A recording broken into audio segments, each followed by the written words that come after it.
Astronomy has a way of reminding us that exploration doesn't end when the engines shut down. Sometimes the most exciting discoveries happen after the mission is over. My next guest is someone who understands that better than most. Astronomer and author Emily Levesque is here to help us unpack the aftermath of the Artemis II expedition. Hello. Hi, thanks for having me. Thank you for being here. So, it seems like everyone, we're so fascinated, including myself, with the Artemis II mission, tracking it real time. How locked in were you? Oh, I was definitely watching all the key moments. I was a little kid when the Apollo 13 movie came out. I was obsessed with Apollo from then on, and I felt like I owed it to my inner 10-year-old to watch us go back to the moon for the first time in my lifetime. Oh, amazing. It was so cool to watch. What were the goals of this mission? Remind us. So Artemis II flew around the moon, and we haven't done that in over 50 years since the Apollo missions last flew around it back in 1972. So we were testing the spacecraft, the launch system, all of the systems that work together now to keep astronauts safe in deep space. And how did the spacecraft perform once it was out there? It did great. It kept the astronauts safe, which was its job, and that job breaks down into, life support, protecting them from heat and cold. We heard about things like fixing the space toilet, but all of these things are important to keep a crew happy and healthy and working in space. Yes, and that was funny that it was a topic so much about the space toilet, what they were eating, so many things. But hey, things can go wrong, and it's how you handle it. What did Artemis II show us about deep space that we didn't fully appreciate before? So we've been to deep space before. We did it 50 years ago with Apollo, but I feel like sometimes when we say that, people say, oh, we did this 50 years ago, why is it interesting? And that's really just a comment on how amazing Apollo was. Today when we go, things are different. All of these astronauts were given an iPhone for the mission. We know that they took pictures with an iPhone. So that means that each of the 4 astronauts had in their pocket more computing power than the entire Apollo program. And that's incredibly exciting, but it also means there's a lot of new things that we need to test to see how they perform in deep space. I know. What did it really teach us about how humans handle it, would you say? We've actually gotten really good at keeping track of how humans fare in space. We've had humans working in low Earth orbit for a long time. So the Artemis astronauts had sensors that could track how they were sleeping, the health of their hearts, their cognitive function. And NASA is taking all of that information and figuring out how to make sure that our astronauts in the future aren't just okay, but that they can really thrive and work and make the most of their time in space. So there's so much information that we're getting well after the mission, with all of this technology now. Absolutely. And what kinds of research do you think scientists will be able to do now that simply wasn't possible before?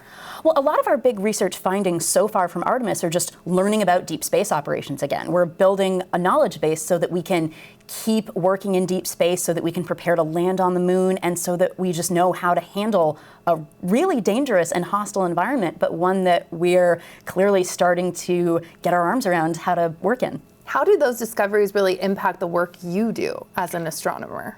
That's a good question, because Artemis II didn't directly do any astronomy. I did hear that the astronauts got to do some amazing stargazing. I heard that too. Looking at the stars, the moon, our own planet.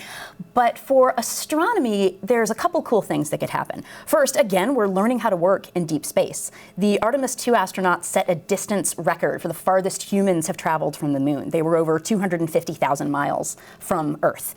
We have put telescopes, the James Webb Space Telescope, 1 million miles from the moon. So that's 4 times as far as they went. We have a new telescope, the Nancy Grace Roman Telescope, launching later this year that will also be that far away. And we have even bigger plans in the future. So learning how to keep humans safe in deep space gives us lessons that we can then apply to how to keep observatories safe in deep space and how to keep getting as much science out of them as possible.